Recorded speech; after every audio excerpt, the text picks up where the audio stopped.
Chào các bạn, mình là Hoàng Minh Tuấn và chào mừng các bạn đến với kênh YouTube Cha La Cà của mình. Trong tập trước thì chúng ta đã cùng nhau la cà phố núi quê mình để khám phá những địa điểm đặc trưng ở trên này. Hôm nay thì chúng ta sẽ cùng nhau tiếp tục la cà để thử các món ăn địa phương ngon trứ danh ở trên Buôn Ma Thuột, Đắk Lắk quê mình các bạn nha. Từ gà nướng chấm muối kiến vàng, con kiến cắn rất là đau, thường làm tổ trong các rễ cà phê hoặc là trên rừng, được người dân bắt về và chế biến thành món muối kiến độc đáo. Ngoài ra thì sẽ có bánh lọc Đạt Lý, món ăn gắn liền với lại tuổi thơ của mình. Lọc má, bình beo, bình do, bình nằm. Và còn rất là nhiều món ăn ngon khác nữa.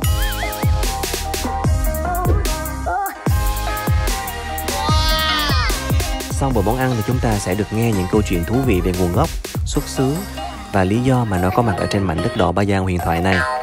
Cùng mình la cà thôi các bạn nha.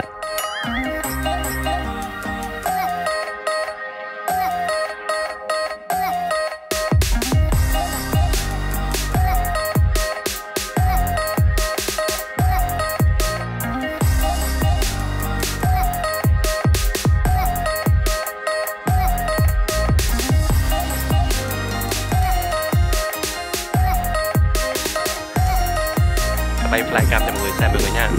Let's go. Món ăn đầu tiên mà mình muốn giới thiệu đến mọi người đó chính là bánh canh cá dầm. Đặc sản quê của mình nằm ở số 57 Hai Bà Trưng, thành phố Buôn Ma Thuột. Tuy là phố núi nhưng mà bánh canh cá dầm lại rất nổi tiếng ở trên này. Quán khá là rộng rãi với đông khách địa phương đến ăn. Ban đầu những cái tô được bưng ra trắng bóc, không biết là vị sao đây, nhưng mà khi trộn những miếng chả cá vào ăn thử thì mình thấy rất là ngon các bạn ạ.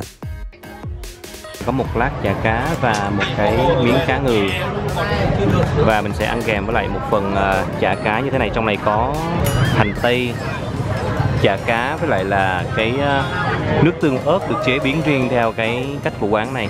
Sợi bún ở đây thì khá là nhỏ so với bún mình thường thấy. Vị nước thì có vị ngọt thanh, cá thu ăn thịt khá là chắc và mấy miếng chả cá trộn với hành tây cay cay xóc lên mũi tạo ra một cái hương vị rất là đặc trưng. 2-3 năm thằng này 1 tuổi mà giờ nó 23 tuổi, 23 năm. Đây 1 tuổi đây bây giờ nó bằng này là Tổng thiệt hại cho một tô bún cá ngon như vậy chỉ 20.000 thôi. Và các bạn có dịp lên đây thì ghé qua ăn thử các bạn nha. Rồi các bạn, tổng thiệt hại 25.000. Vậy là nước sâm 5.000 á, rẻ nó không tăng. Vậy hả? Vậy là bình thường là 20.000. Ok. Tụi em hay ăn ở đây không? Ngon không? Bao lâu ăn lần? Sau khi ăn bún cá xong thì các bạn có thể đi vu một vòng quanh thành phố để đổi gió nha. Trên này mới mở cái đường sắt nho nhỏ nằm ngay sát ngã 6 và nhà thờ Chính Tòa cũng vui vui. Nhìn thấy các em trẻ trẻ kiểu 2X lên chụp hình check in là mình nhớ lại thời vàng son của 8X 9X tụi mình hồi đó ghê. Hồi đó thì con gái là để tóc sư tử nè, con trai là máy ngố nè, rồi mặc quần thụng chụp hình kiểu cute phô mai que. Bây giờ thì nhìn lại thấy mình đã già hết rồi. Hu hu buồn quá. Sau đường sách á, nếu bạn nào ham vui và muốn tìm một cái quán cà phê kiểu đông đúc nhiều thanh niên ngồi uống để xem cái nhịp sống của thanh niên ở trên đây như thế nào á, thì các bạn có thể ghé qua quán Ben's Coffee nằm ngay số 8 đường Hai Bà Trưng, thành phố Buôn Ma Thuột các bạn nha. Địa điểm tiếp theo là một nơi đã từng xuất hiện trong một bài hát thiếu nhi rất là nổi tiếng, đó chính là Bản Đôn.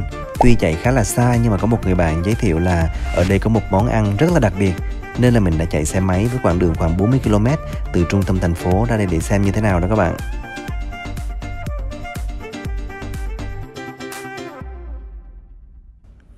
Sau hơn một tiếng chạy xe thì mình đã có mặt tại quán Ca Alio nằm ngay đối diện với khu du lịch Bản Đôn. Quán do cô em khá là trẻ bán cùng chị gái. Ở đây thì có rất là nhiều món ngon, ví dụ như là gà nướng chấm muối kiến vàng, nem chua Bản Đôn, hạt cơ nia hay là cá leo. Thú thực thì vì mình khá là tò mò không biết là cái vị của muối kiến vàng khi mà ăn với gà nướng nó sẽ như thế nào, cho nên là mình đã đến đây xem sao. Mời các bạn cùng theo chân mình xem thử như thế nào các bạn nha. Đây có một cậu em này là đang nướng cho mình nè mọi người. Mình sẽ gọi một nửa con gà. Đó. Thịt heo quay thì mình nghĩ ở đâu cũng có chứ rồi, cho nên mình không có thử. Mình thử con gà ở trên này là một vài ống cơm lam ở đầu kia và một con cá. Cá gì, cá tên gì em nhỉ? Cá nào ạ? Con cá mà hồi nãy bên này nè. Cá leo à? Là đặc sản ở đây hả hay sao? Đặc sản. Ý là sông sông Serepok.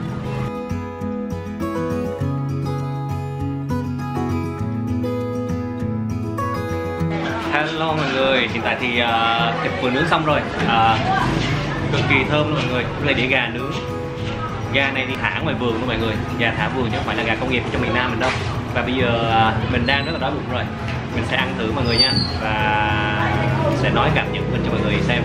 Ok. Đó, nhìn gà này là gà lai giống gà rừng à? Lai giống gà rừng à? Ăn thịt nó dai không em? Dạ cũng giống gà kia thôi nhưng mà con gà nó nhỏ hơn ạ. Nó hơn. Ngửi thì mình thấy rất là thơm mọi người, thơm mùi xả, với lại là cái mùi khói rất là nhẹ thôi, cộng với mùi xả nó rất là dậy mùi. Cơm lam.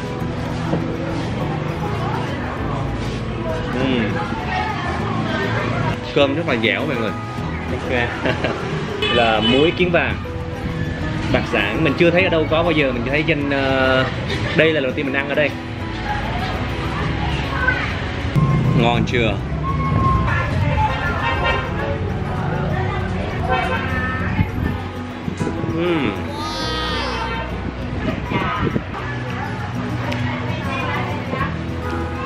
Thực sự thì mình thấy là bản thân cái gà nó đã ngon rồi mọi người, nó không cần chấm nó cũng ngon. Đây bây giờ mình sẽ ăn cái kiến vàng này, ăn không xem thử như nào mọi người nha. Cái muối này muối kiến vàng này nó chua, ăn không nó chua kinh khủng lắm mọi người. Thịt gà nướng ở đây thực sự rất là ngon và hợp khẩu vị của mình. Gà được ướp rất là kỹ, thấm vị và đặc biệt rất là thơm. Miếng gà nướng cũng vừa phải, không quá khô, cho nên là mình cực kỳ thích luôn. Nếu như mà cho điểm thì mình sẽ cho là 9 trên 10 điểm. Thực ra thì mình thấy là cái muối ớt xanh này nó cũng rất là ngon mọi người, nó rất là thơm. Mình cực kỳ thích cái muối ớt xanh này. Thơm lắm. Đây. Focus đi, focus đi, focus đi, focus đi. Đó. Đây là cái muối ớt xanh này mọi người. Cá leo cũng được nướng xong rồi. Giá cho một con cá leo như này là 80.000. Cá mới được bắt ở sông sẽ bóc sát bên lên, cho nên rất là tươi. Ăn kèm với lại rau sống, muối kiến vàng hoặc là muối ớt xanh thì rất là ngon mọi người nha. Đó. Một cái lá rau thơm nè, bỏ vô đây. Chút ngọt. Chút lá cải non, bỏ vô đây. Sau đó chấm với lại muối. Đó. Chấm với lại muối kiến vàng nè. Đó. Best. Mà lỡ vào đây rồi thì các bạn nhớ gọi thêm cái nem chua trong ống tre hoặc là hạt cơn nia để ăn thử cho biết mọi người nha. Vì kênh của mình có concept là solo travel, cho nên mình chỉ đi du lịch một mình thôi. Bụng của mình không còn chỗ chứa nữa rồi. Ăn uống no say xong thì các bạn có thể mua vé vào khu du lịch Bản Đôn nằm ngay trước mặt để tham quan. Kiểu gì cũng đi hơn 40 km rồi mà đúng không? Ở trong này thì có một cái cầu treo được bắt trên một cái cây gỗ thụ hàng trăm tuổi qua một con suối. Trời có nóng cỡ nào mà bước vào đây thì cũng như điều hòa luôn các bạn.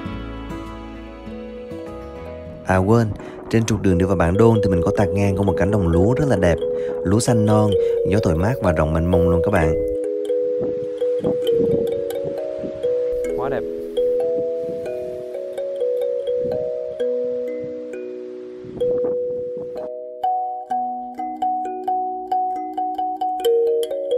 Mà mình có một sở thích hơi kỳ lạ một chút xíu, đó là ngửi mùi cỏ và mùi lúa. Cái mùi rất là thuần nông ở Việt Nam luôn. Kể vậy thì chắc là nhiều bạn sẽ nghĩ mình bị khùng quá.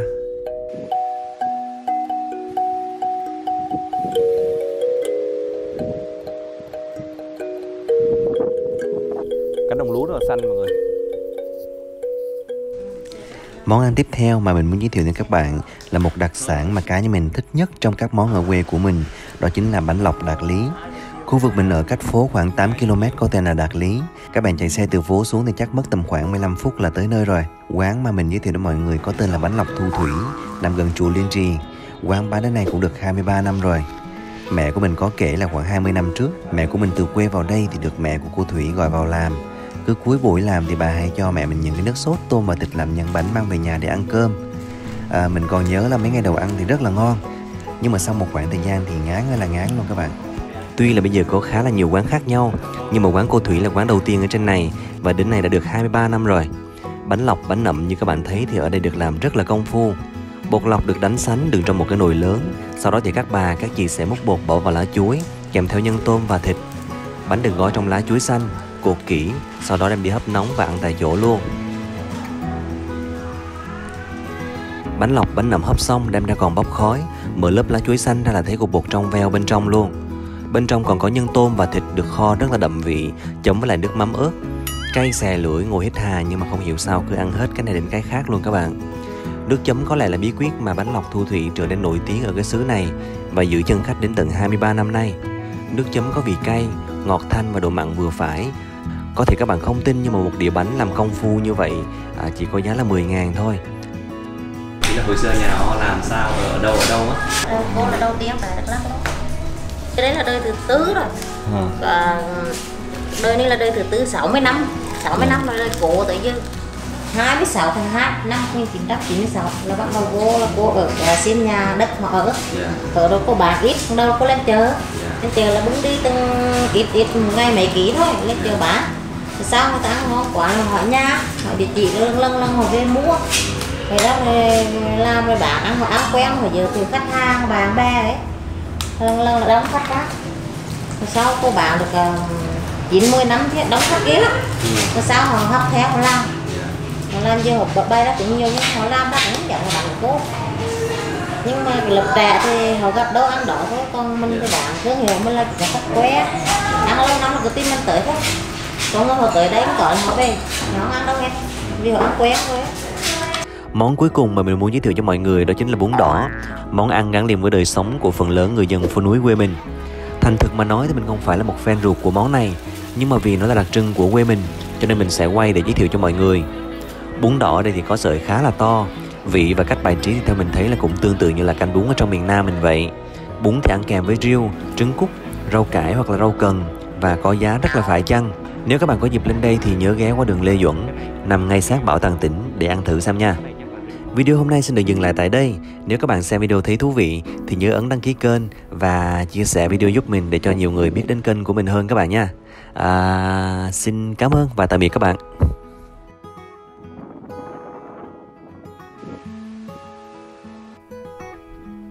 Đây